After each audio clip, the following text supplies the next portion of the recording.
Bienvenue à la découverte du saint du mois de décembre, Sainte Lucie. Jusqu'à la moitié du VIe siècle, notre calendrier était celui réformé par l'empereur Jules César, donc dit le calendrier julien. En ce temps-là, le pape Grégoire XIII le corrigea en introduisant un jour plus tous les 4 ans pour aligner mieux au cours du soleil notre manière de mesurer le temps en Occident. Et après cette réforme du calendrier, appelé désormais calendrier grégorien, le solstice d'hiver, le jour plus court de l'année, où il y a plus d'obscurité que de lumière, a été déplacé au 21 de décembre. Mais dans l'ancien calendrier, le calendrier julien, c'était le 13 décembre, le jour de Sainte Lucie, qui correspondait au premier jour à partir duquel le soleil se couche plus tard que la veille dans l'hémisphère nord. De là est née l'addiction à la Sainte Luce, le joueur quoi d'un seau de puce. Le prénom Lucie dérive bien sûr du latin lux, lumière. Et elle est donc la sainte de la lumière. Et sa fête annonce pendant la période de l'Avent la vraie lumière de Jésus qui s'approche.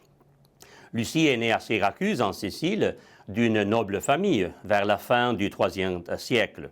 Et la légende raconte qu'un jeune païen tomba amoureux d'elle, mais Lucie veut renoncer à tous ses biens en faveur des pauvres pour se consacrer entièrement à Dieu.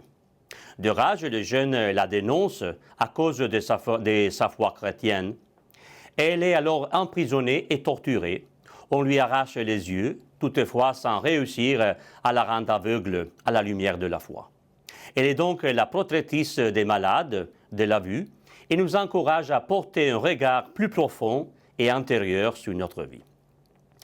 Célébré partout dans le monde, son culte remonte au 1er siècle. En principauté, nous retrouvons son image sur le tableau de sainte dévote dans l'actuelle cathédrale. Cet élégant tableau, d'auteur anonyme, mesure 1,84 m pour 1,60 m. Il a été donné vers le 1565 par Isabelle Grimaldi, la femme du prince Honoré Ier. Il représente à côté de Sainte Dévote de Saint-Georges une austère figure de Sainte Lucie, richement habillée d'une chape de damas rose saumon et brodée en argent. Elle est revêtue d'une longue tunique blanche. Sa main gauche tient une palme dorée, le symbole du martyr, et la droite, le plat avec les yeux, son symbole iconographique typique. Son regard est fixé sur l'image de la princesse donatrice de l'œuvre, lui assurant ainsi la protection de la vue. Les reliques sont vénérées à Syracuse et ont été transportées d'abord à Constantinople et sont aujourd'hui à Venise dans l'église à côté de la gare qui pour cela porte son nom. Donc, permets, nous t'en prions, Seigneur, par que l'intercession de Sainte Lucie ranime notre ferveur, afin que nous puissions chanter aujourd'hui son martyre et contempler sa lumière auprès de toi. Amen. Sainte Lucie, priez pour nous. Merci, au revoir au mois prochain avec Saint François de Sales.